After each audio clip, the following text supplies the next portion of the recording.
Good morning, everyone, and welcome to Texans Live, presented by Houston Methodist. My name is Drew Dougherty. This is John Harris. We, of course, both work for the Houston Texans. It's good to be with you, John. Shortly at 11 a.m., in about 20 minutes, really less than, we're going to hear from General Manager Nick Caserio because, as you all know, yesterday the Texans traded quarterback Deshaun Watson as well as a fifth-round pick in the future to the Cleveland Browns, most notably, for 3 first-rounders and then a third-rounder down the line and a fourth-rounder as well. So we've got a graphic that will show you with the terms of the deal. Like we said, Watson, a 2024 fifth plus a first round this year, next, and the year after, as well as a third next year and a fourth this year. John, this is a massive, massive deal, and it's something that the Texans are working to build upon in the future. And what it gives you is 10 picks overall in this draft. 2 in the first round, 1 in the second, 2 in the third. So you've got 5 in the first 80. That's a good chance to kind of inject some more talent into this roster. Well, I think it's also key to realize, like you said, for now, as our Twitter account, the Houston Texans Twitter account put out the other day, when there was a graphic of, I think at the time, 9 picks, they said for now. Well, there was another pick added, and because that is a first-round pick, number 13 overall, number 13 can turn into number 17 and a third rounder. It could turn into number 20 and a third and a fifth. That number 13 pick can turn in, the number 3 pick can turn into more ammunition in this draft, in future drafts.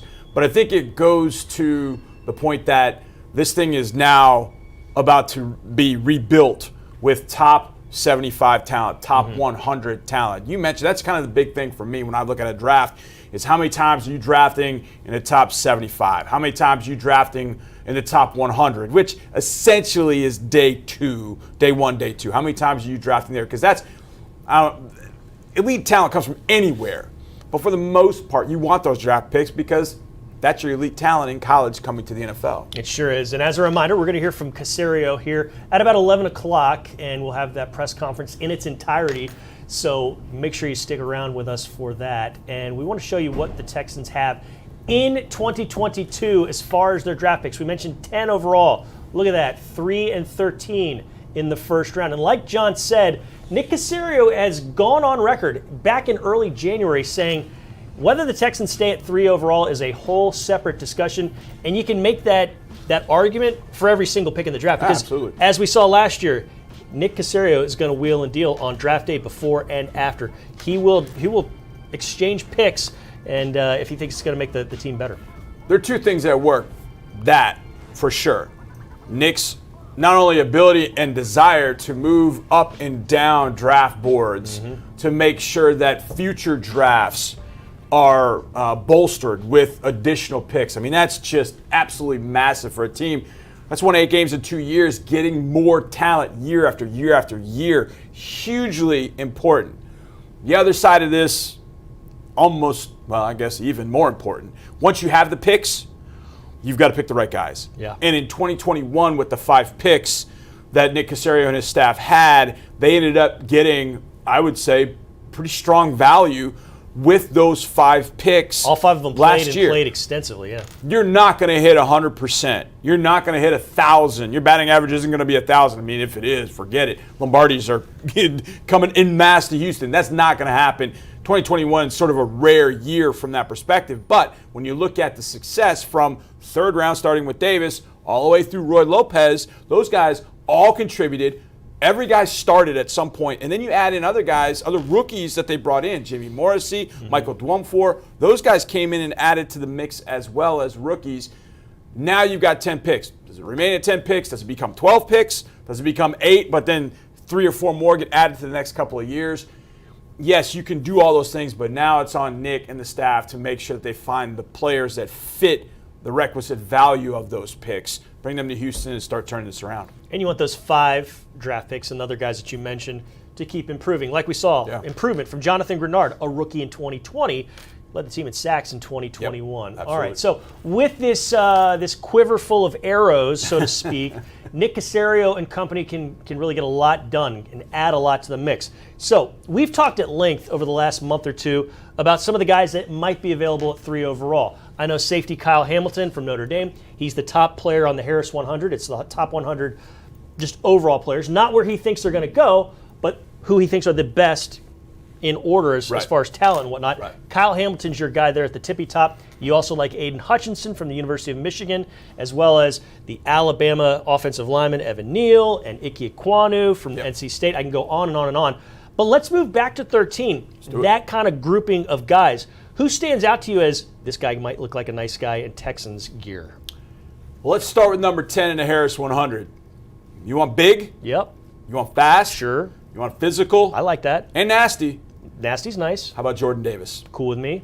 6'6", 341 pounds, ran, I believe, a 4.8 40 at the combine. And when you watch him on film, you're like, man, this guy's massive. Well, he dropped about 20 pounds from the time he was playing at Georgia to the combine. Said at his pro day, I like this weight. And that's 341. Yeah. Agile, athletic. Georgia would use him down on the goal line. You see him run. I mean, can you imagine him chasing Derrick Henry?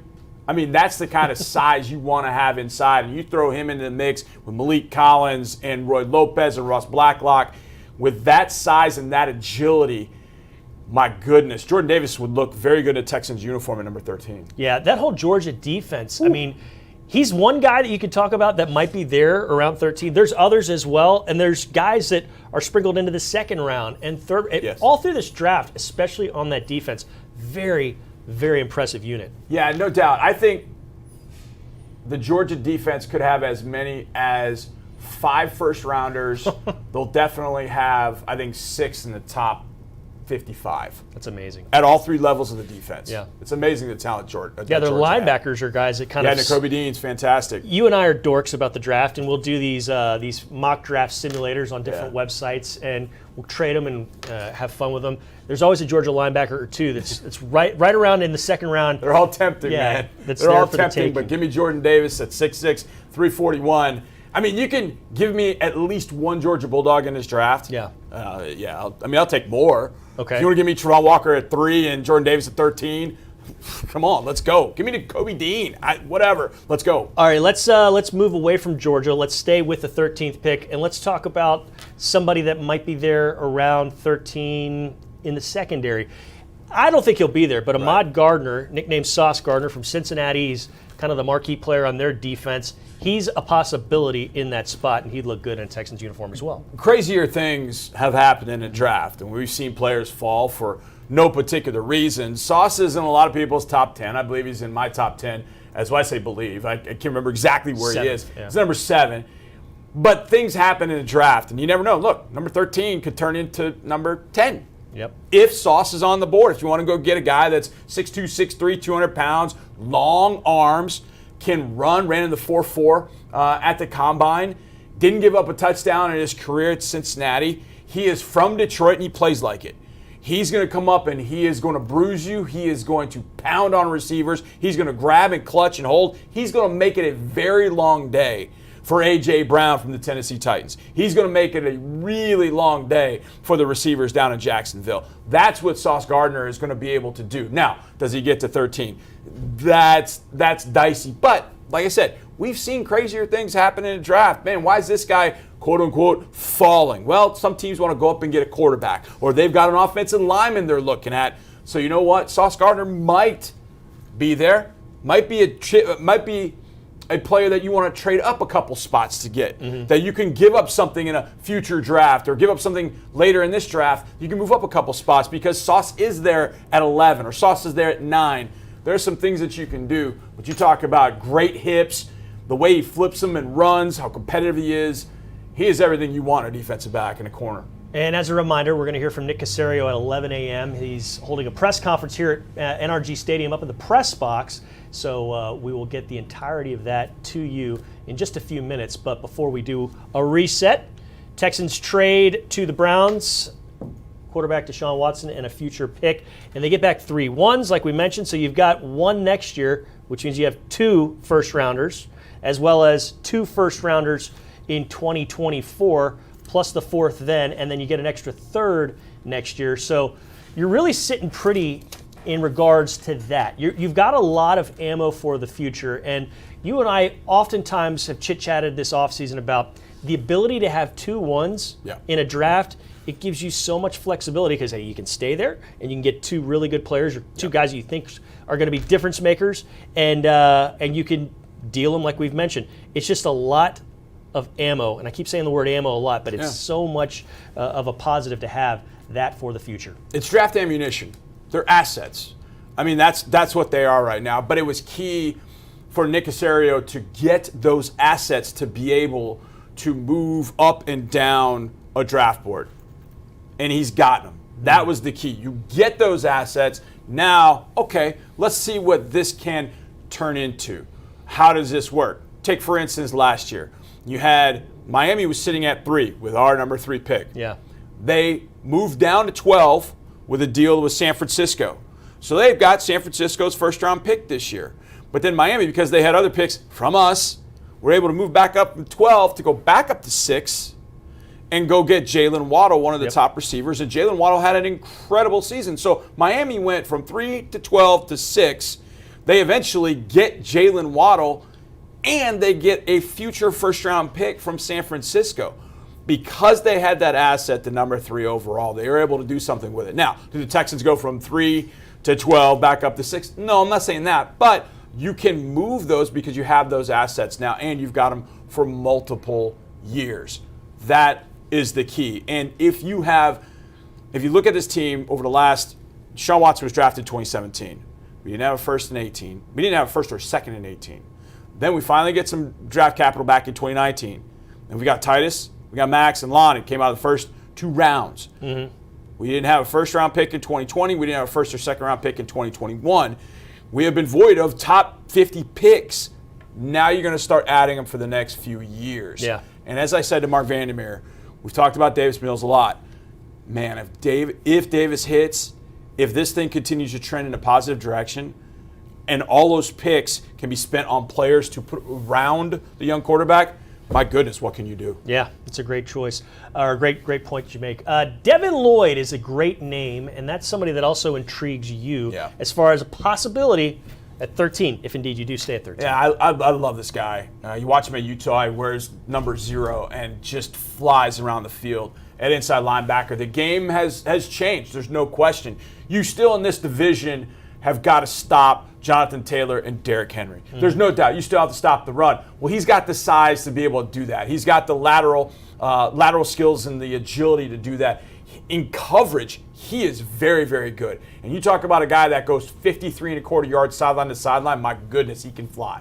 Yeah, Devin Lloyd's very, very impressive. And, you know, the Texans linebacking core, they re-signed Christian Kirksey. He's kind of, as Lovie Smith has said, their alpha, somebody that they're very excited about. When he was in the game last year, he made a difference. So this Devin Lloyd, he could be a nice addition, like you mentioned, to a linebacking core that's always – I mean, when we talked with Lovie Smith the day he was hired, and we asked him about the draft and where the Texans might go, he said, yes, meaning any position is on the board. Offense, defense, doesn't matter the level. He's going to take the best player available. And I know that can be cliche sometime when you hear the BPA mentioned, but the Texans can't go wrong, really, if they take the best guy available, no matter the position. Absolutely. And a couple things that you obviously look for. I mean, there's no doubt you want a player, you want an athlete, you want all that. You got to make sure he's the right fit in your building, too. And that's very key. No matter what building we're talking about, 32 different teams, they're going to have a different quote-unquote requirement, if you will, for the fit of the player that you're looking for. Mm-hmm. And I think about a guy like Devin Lloyd, and then going to your point about Christian Kirksey. You know, Christian has played very well. He played very well last year when he was on the field for the Texans. One of Christian's best assets, I think, is his leadership. Yeah. So you bring in a young guy like Devin Lloyd. You brought in one last year in Garrett Wallow. And they soak up the leadership from a guy like Christian Kirksey. And he passes on those lessons. And then those guys obviously pass it on. You know, we saw that with Brian Cushing back in the day, giving the Bernardrick McKinney, who then to Zach Cunningham was kind of this passing of the torch. Cushing learned from D'Amico Ryans. Right, exactly. It's kind of this passing of the torch. And I'm not just talking linebacker. I'm talking, you know, at all positions. Like Malik Collins is a tremendous leader. You got a guy like Jordan Davis to that mix, and he takes him under his wing and starts showing him the ropes of how you do things in the league. And that's how you can get this done. And that's why I'm talking about fit. You want to have rookies that come in, don't know it all, don't act like they know it all, ready to learn and take in from the veterans that are already here. And it just compounds itself year after year. And then, down the road, you look up and you're like, holy cow, it's a pretty good organization, top to bottom. Yeah. All right, as a reminder, in just a few moments, you're going to hear from General Manager Nick Caserio at his press conference here inside NRG Stadium, meeting with the media the day after the Texans agreed to a deal with Deshaun Watson and a future draft pick going to the Cleveland Browns for 3 first-round picks and 2 others in the years to come. But, yeah, let's keep talking about some of these prospects that might be around where the Texans are picking at 13. I don't think this guy's going to be there. But we're talking about Purdue pass rusher George Karlaftis. I think he goes before the Texans are choosing at 13. But if he were there, what would the Texans be getting a guy like this? Greek Freak version 2. Now, there was a Texans draft pick at one point that was a water polo player, and now a lot was made of that. George Karlaftis is a football player who just happened to play water polo growing up. Okay. He would be the absolute perfect fit in this building. He is 24/7, 365 gym rat.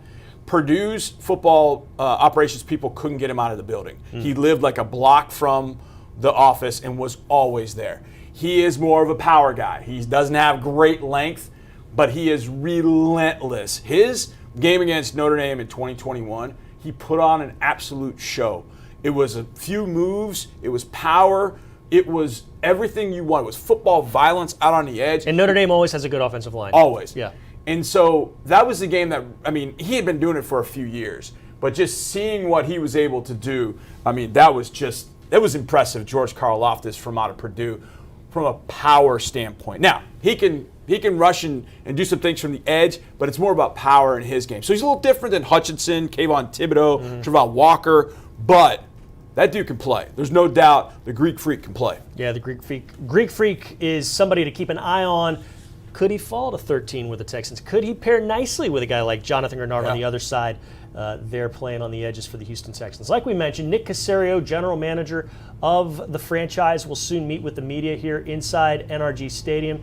This is Texans Live, presented by Houston Methodist. John Harris and Drew Dougherty. We're happy that you're with us today. And like we mentioned, Texans trading Deshaun Watson and a future pick for 3 first-rounders from the Cleveland Browns, 1 in each of the next 3 drafts, including this year. So the Texans have 10 picks overall this year as you look at the terms of that agreed-upon deal. It's not official, not final, but when it is final, this is what it would be.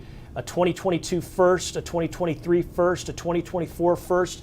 It's nice hearing that first get thrown around. And then a 2023 third and a 4th rounder in 24.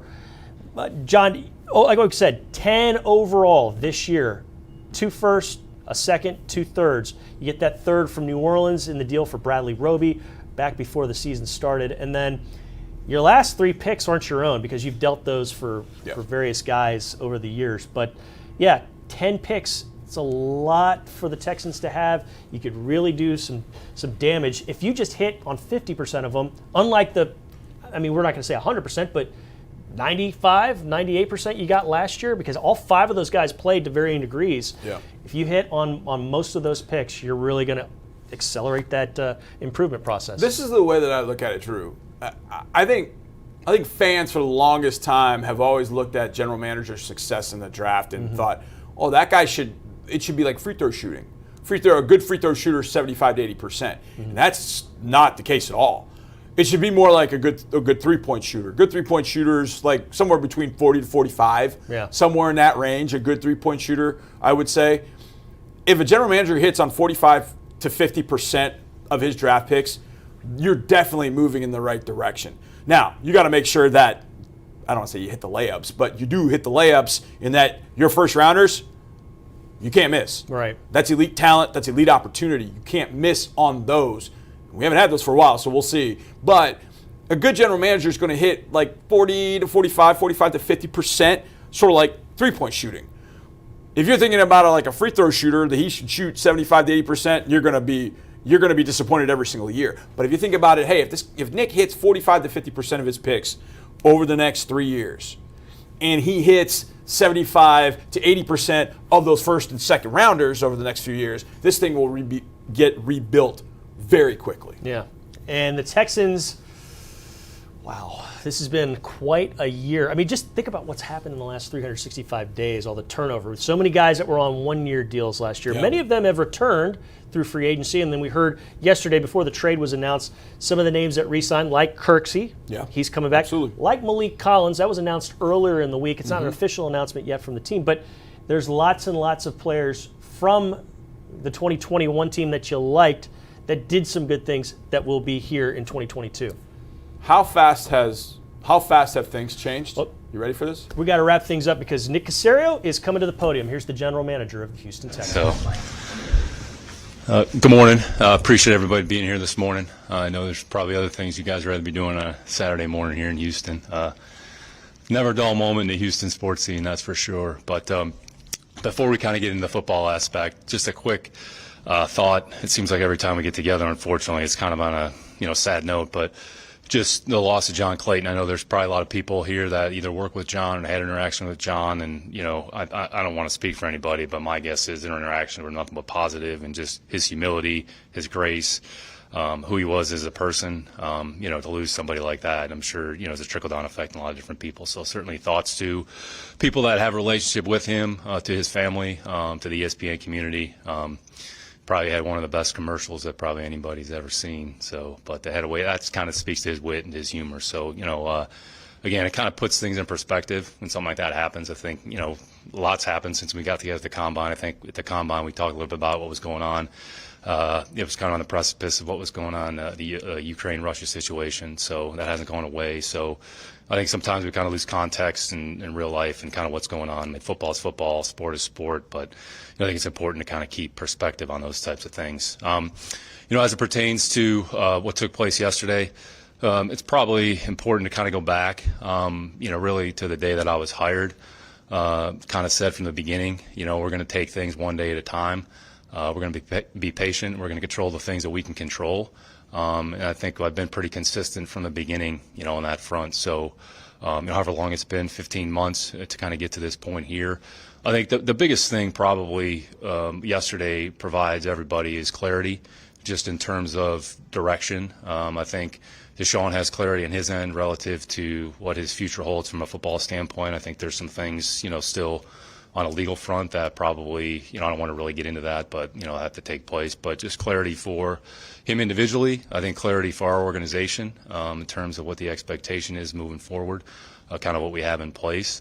And really what we're trying to do is just try to put together a consistent winner, put together a foundation, and put together a team that a lot of people can be proud of. People within the organization, players, coaches, front office people, the fans, most importantly. I think everybody just wanted clarity. And we said from the beginning, we're going to be patient. I'm going to try to be very thoughtful and just try to make the right decision for the organization.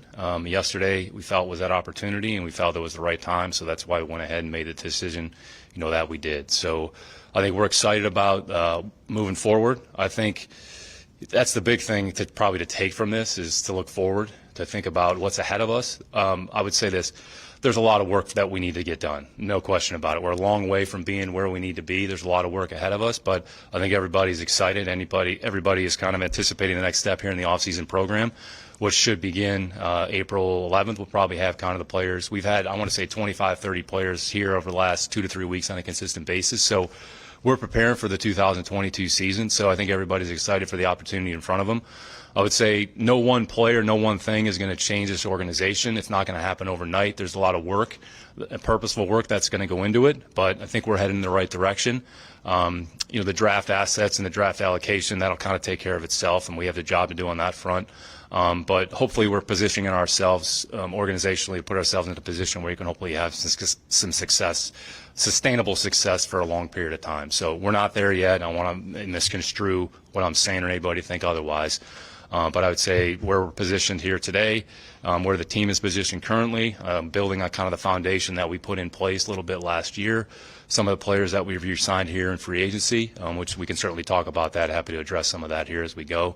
And then not looking too far ahead, but I think as it sits here today, we have almost $100 million of salary cap space at our disposal. So that could change over. There's a lot of things that could change between now and then. But I would say just where we are today, that's kind of where we're positioned. So I think it's important for us to move forward.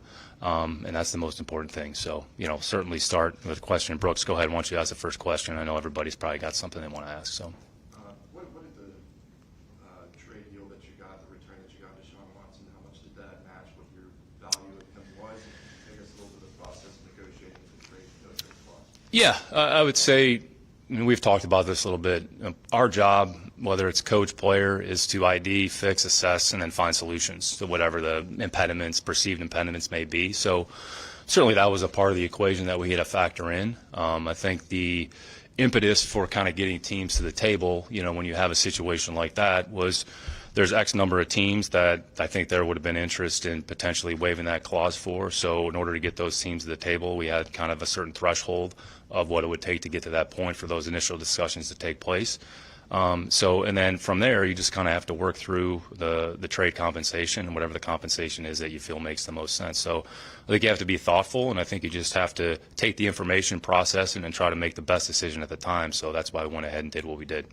Nick, with the trade clause in the process, because of his leverage of having that, how much did it have to become kind of a collaborative situation where you kind of let him to have meetings and just how that went to be able to find his team and his market? Yeah, there were certain parameters that were put in place. So we kind of worked with David.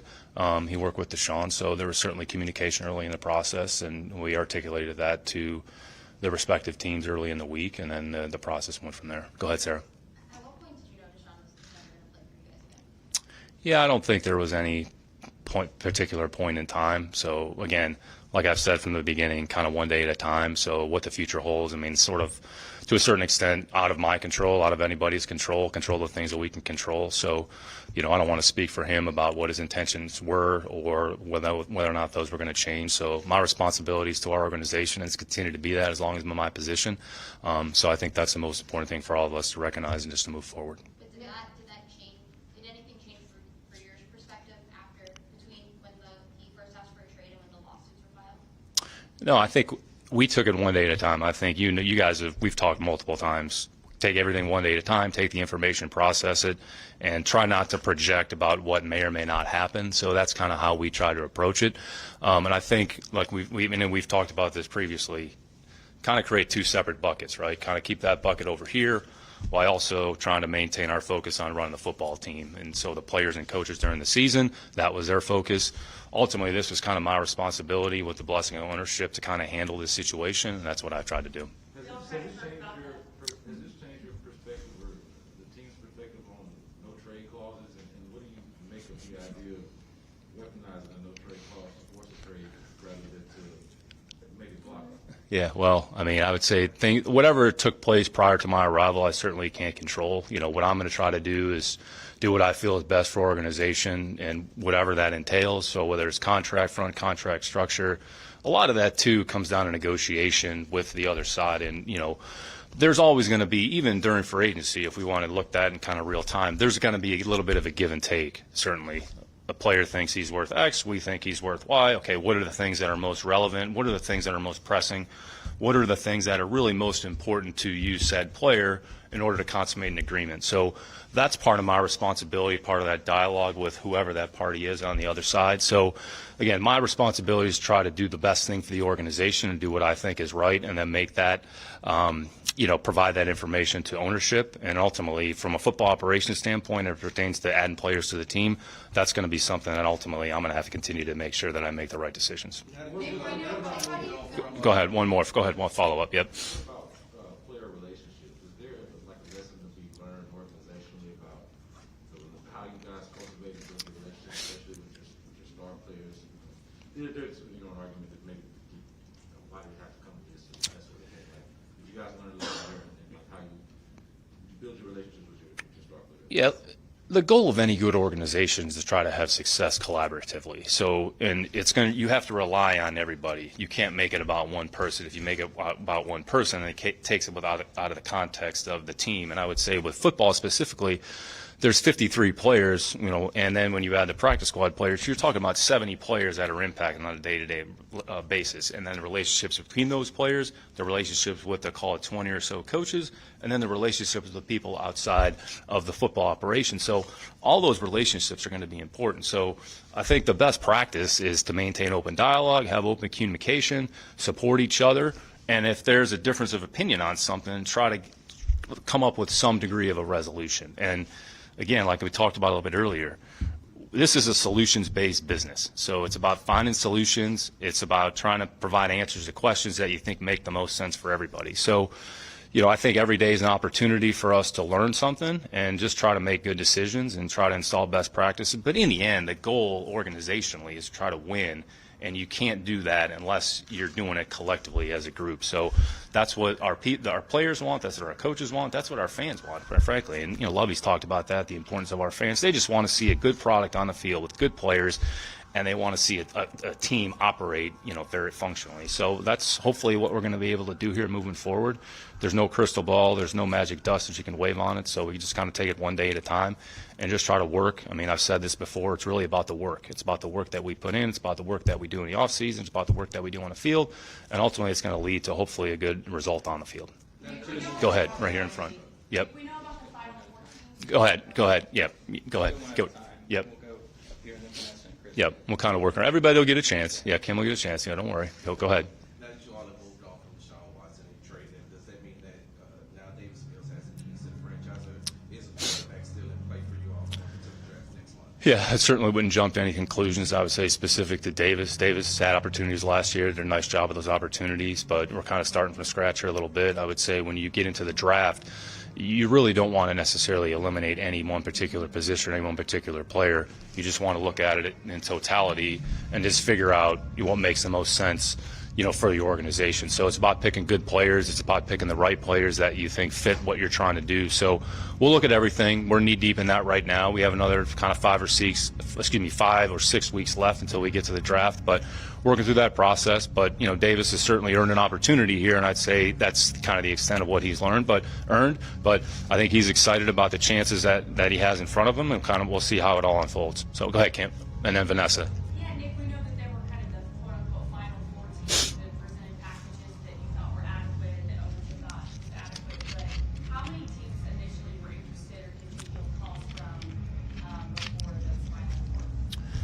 Yeah, I would say there was a fair amount of teams. I think the teams, what we try to do is bring the teams that had, I would say, a legitimate interest, and that was kind of based on, I would say, maybe the compensation that was presented, kind of going back to the earlier question Brooks asked. I think there was a certain threshold that I kind of had established in order to make it a legitimate discussion, and if we got to that point, then we can engage a little bit further. So, I would say I don't want to get into the exact number, but, it was probably a few more than, however many teams that everybody was reporting on here at the end. So. How much do you think that this situation with Sean and losing a franchise quarterback has set this franchise back? And how much do you think these draft picks you got in exchange for will help get you guys back on the right track? Yeah, we can't really worry about what's happened in the past. We're kind of here, present day and time. So, look, we've won 4 games over each of the last 2 seasons. So there's certainly opportunity and room for improvement. So our job is to try to continue to bring good players into our program, give them the opportunity to have success on the field. And really, it's going to come down to how well we can execute on Sundays and how many games that we win. So it's not going to be one particular player, one particular pick, where we pick that player. Good players come throughout the draft. Good players come in the draft through all rounds. Good players come for other teams. Good players come in for agency.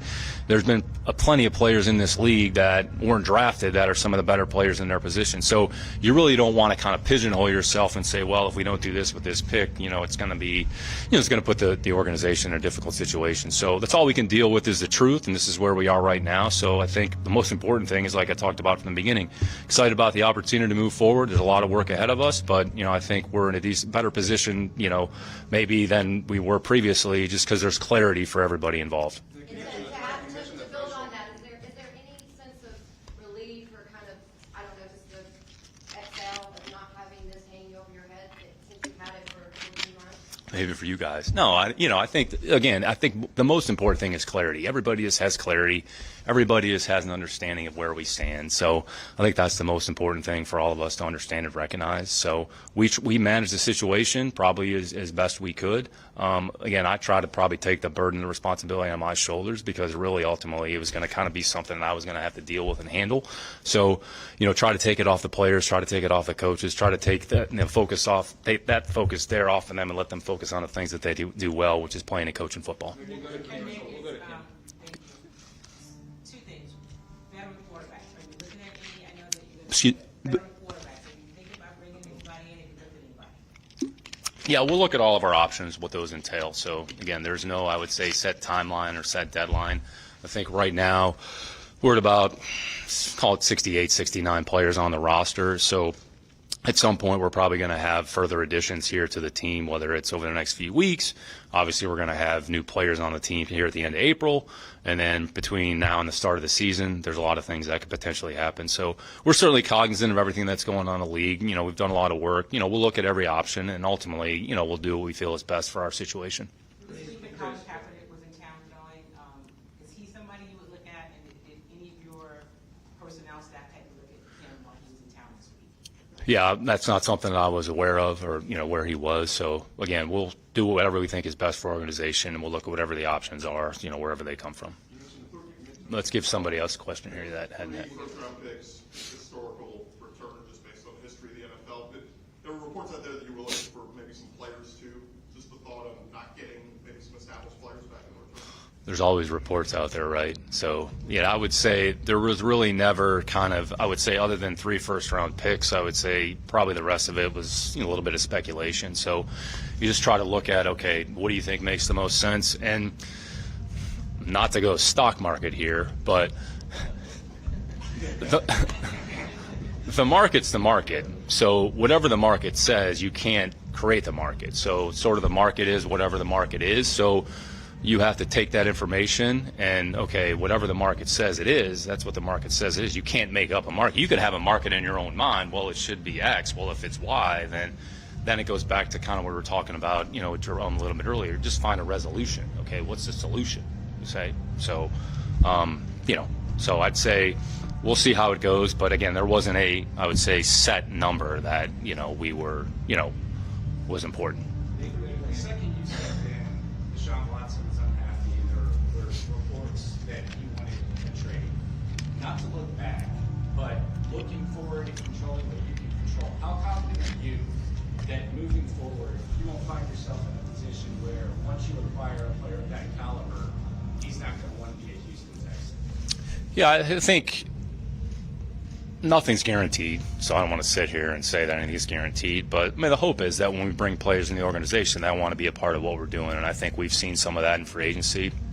My interactions and discussions with agents, there's players that want to come to Houston. There's players that want to be in our program. There's players that want to play for Lovey. There's players that want to play with the players that we have in our program. So our job is to try to go out and find players that fit the profile of what we're looking for, of the team that we're trying to create, of the team that we want to be, and be able to identify those players and then bring them into the building. And then once they are in the building, then our job is to develop them, is to coach them, is to give them an opportunity to have success. So each case is different. Each player is different. You never want to kind of put everybody in the same box, but the players that want to come to Houston, they want to be in Houston for a reason, hopefully. And our job is to go out there and find the players that want to be here and hopefully want to be part of a successful program. Yes, I'm saying, when I don't want you throwing anyone under the bus or anything, but do you ever just kind of gather yourself and you go home, you're having field phone calls, you're having to look at the salary cap stuff, you're functioning without draft picks last year, and do you just say, man, I would have done this a lot different before had I been here earlier? It's all about finding solutions. So you take the information, and you can't change what's happened, right, Landry? So here's the information, here's the situation. Nobody's going to make excuses. Sorry, my friends, nobody's going to bitch and moan about your situation and your circumstances. It's okay. Let's deal in the real, let's deal in now. Let's identify problems, let's provide solutions, and understand that we're going to have to find ways to fix it and make it work. And if that doesn't work, then let's turn the page. I think you have to be very flexible. You got to be able to pivot to something different. maybe the way you thought originally it was going to go, it doesn't go that way. Okay, well then you got to be able to adjust and adapt. So I think that's the beauty of the challenge, and I think every team deals with that. Every circumstance is different. Every situation is going to be different. Every team is going to have to deal with something, and that's okay. So I think that's where I would say there's some intrigue in that, and really you want to try to put something together. You obviously have an idea in your mind of how you want that to look, and it might take a little bit longer than you thought, but you can't erase or fix what has happened in the past. It's out of my hands. It's out of my control. We're not going to make excuses about what's happened. There's a lot of good things that I would say have taken place in this organization, and everybody's kind of focused on some of the things that have happened, but there's been a lot of good things. There's been a lot of good players here for a long time. So our job is to try to find solutions, take the next step, and then move the organization forward. And that's my commitment to everybody in our building. That's my commitment to the fans, and that's my commitment to the organization. That's my commitment to ownership, and I'll be damned if I don't go down swinging. We have time for a few more before Brett.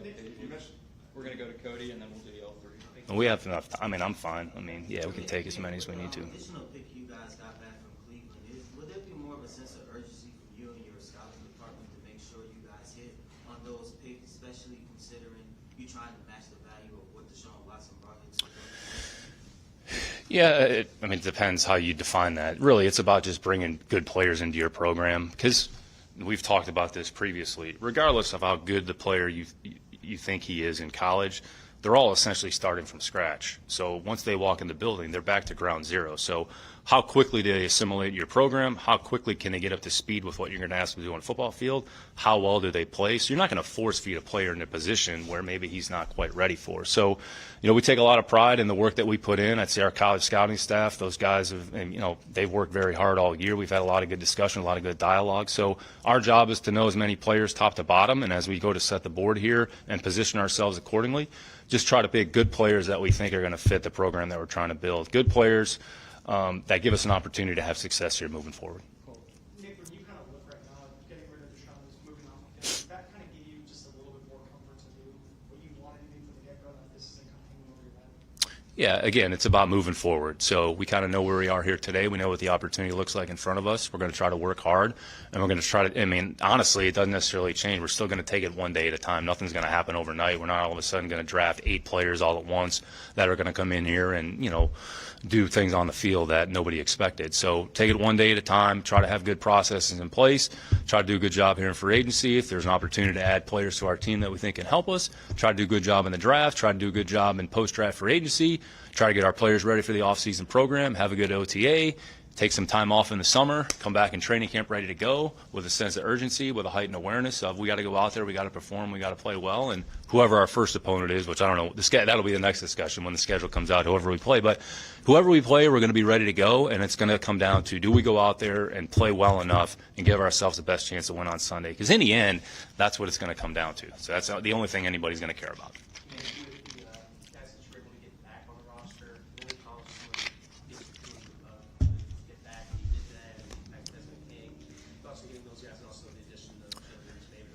Yeah, good question. Let's start with our guys first. I think the guys that we brought back, and it was more than the guys that you mentioned, but, guys like JB, guys like Kirko, guys like Desmond, guys like Malik Collins, those guys are experienced players, did a lot of good things for our program, have a presence about them, provide good leadership.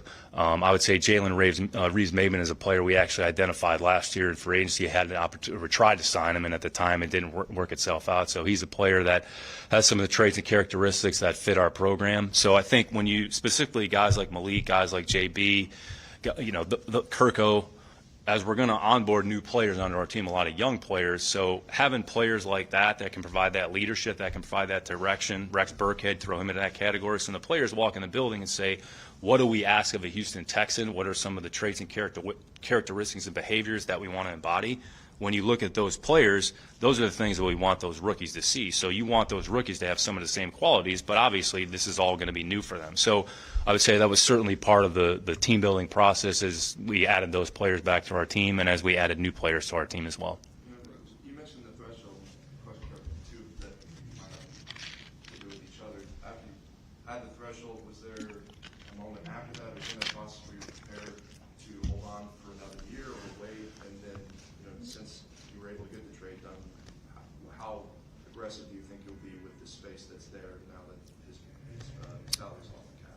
No, that's a good question. So it really, you have to look at it this way. So however many rookies we draft or how many players we draft, let's call it 8 to 10 players. So those players are probably going to cost, on the cap, kind of $10 to $12 million ish, right? So if we're at 28, those guys are going to cost maybe 10 to 12. Turns by the time they sign their contract, the first year cap hit. And then in season, your operating budget, you need to allocate about 6 or 8 million for practice squad, injured reserve, those types of things. So there's a decent chunk right there. Call it, do the math here real quick, 16 to 18 million that you want to make sure that you have available. So it doesn't preclude you from going out and adding another player. It might be at the expense of maybe a player that's here currently. So, we're going to be certainly conscious and I'd say fairly fiscally responsible as we go through. So we're not going to be haphazard. So we want to be able to kind of work through the season. But if there's an opportunity that we think makes sense for us to add a player to add to our team, then we're not going to bypass that. We'll kind of come up with another solution. So once we get through the season, then kind of looking ahead to next year, there's going to be a vast amount of cap space that's available. So I'm sure everybody's expecting us from free agency to go out there and sign the highest paid players, but we'll deal with that next year. But anyways, there's definitely a logical progression in a process that, just want to be responsible. And ultimately, that's something that, I certainly have to be conscious of. That's kind of my responsibility to the organization and to ownership. And then, but with the threshold there, were there moments that you were prepared to hold on for another year that wasn't met? Or? No, we were prepared to make the decision that was right for the organization, so that's why we went ahead and did what we did. Nick, all you guys have said you're going to do what's best for the organization, knowing you're a bit of an analytical guy. When will you know if this was a success? Like, how will you gauge that? When will you know? That's not for me to judge. So I think it's take it 1 year at a time. Just take it one day at a time. And I'd say the big thing really for us is we just need to make progress. I mean, the most important thing is try to make progress. How quickly is that progress going to take place? That's certainly irresponsible for me to make that projection. But I think we just need to make progress. We've got to move in the right direction. Ultimately, if you don't do well enough, in the end, there's going to be somebody else sitting in this chair. So, I mean, it's going to come down to how well we play in the field, how quickly is that going to take place.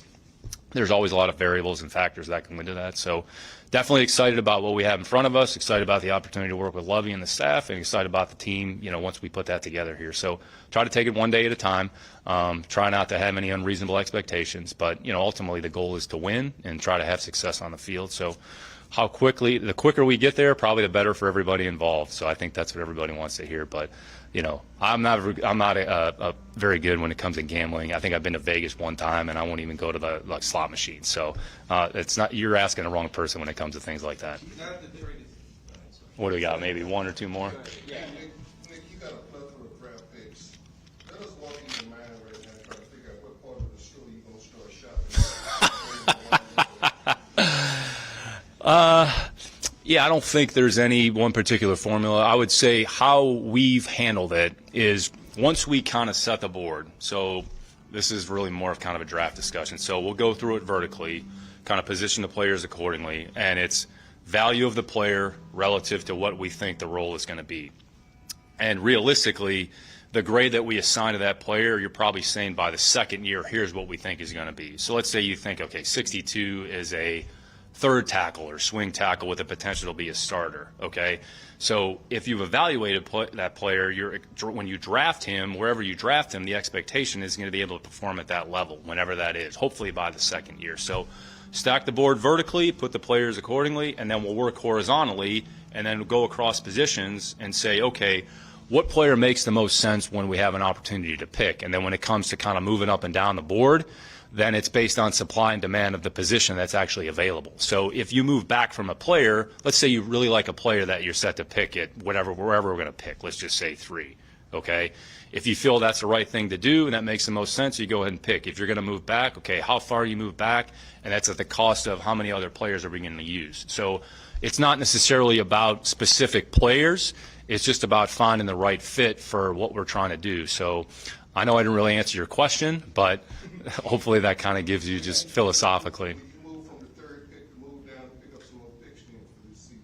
We'll look at everything. Again, it goes back to what are you moving away from and what would you get in return. So even though we did a trade yesterday, the thought process isn't necessarily any different than when you get into the draft. So what's the cost associated with that trade? What are you actually going to get in return? Okay, does it make sense for where you are at the present time? If it does, go ahead and do it. If it doesn't, then you go ahead and pick. You always have to be prepared to pick a player, regardless of where you're positioned. So we'll be ready to pick a player whenever that is. Okay, we'll close with Brian, Ari, and Landry. Brian, Ari, Landry. Okay, got it. Nick, I just wanted to ask you, have you gotten a chance to talk to Deshaun Watson since the trade has happened? We've had some communication. I shot him a text, and, just wish him well. He'll probably do good things for the city of Cleveland. So it's kind of ironic he's going to a place where I grew up. But he'll do a lot of great. He's a great player. He'll do a lot of great things for the city. Certainly wish him well in his future endeavors. And with so many NFC teams that wanted him and wanted to acquire him, what made you all decide to just go with Cleveland? Feeling the AFC, somebody that you could face potentially down the road in the playoffs. Yeah, ultimately, just whatever you feel is the right decision for your organization at the present time, that's what you have to go ahead and do. So that's why we did what we did. So from a fan standpoint, you mentioned that fans want to see a good product on the field. You talk a lot about process in terms of what you guys have now and what fans kind of would want to see. What's sort of their incentive to see this year's team on the field when there's not sort of like a main guy that you can put on the cover of the ticket package? I'm not worried about the ticket package. I am, but I'm not. No, it's not about, and I think this is what's important. Everybody wants to make it about one person, one player, one particular thing, and that's important. But the most important thing is having a good team. So it's about having good players, having a good team, and then the team is what the fans are going to respond to. Do you have a good team? Can you go out there and support the team? So I would say, just philosophically, my belief is about having a good team, not trying to make it about one individual. Do you need good players? Absolutely. There's no question. You need good players, and you want players that have a connection, with the fan, and the fans can root for, and that's why they come. They come to cheer. They come to support. They want to see us do well. So try not to make it about one player. So it's going to take time. Nothing's going to happen overnight. This isn't about one player. It's about one draft. It's not going to be about one particular thing. It's going to be a accumulation of things over time, and if we do enough of the right things, then hopefully we put ourselves in a position where we have a product on the field that the city of Houston can be proud of. You like cross-sport, comparisons. We see stuff like this in the NBA all the time, like the Deshaun thing. We really haven't seen it with a player of his caliber and playing that position doing this. Do you think this is going to be like a trend? Like, could the NFL be trending towards an NBA situation where a star player is upset and all of a sudden he leverages not just getting out, but where he goes and choosing his destination? Yeah, Landry, I don't think it's an apples-to-apples comparison. I think every situation is going to be a little bit different. So, what happens in one sport in one particular area, does that have relevance to another sport? I think that's a hard question to answer. So that's probably more something for you guys to talk about on the radio than for me to worry about. So I'm just going to try to run the football team to the best of my ability on a day-to-day basis. All right? All right. Thanks, everybody.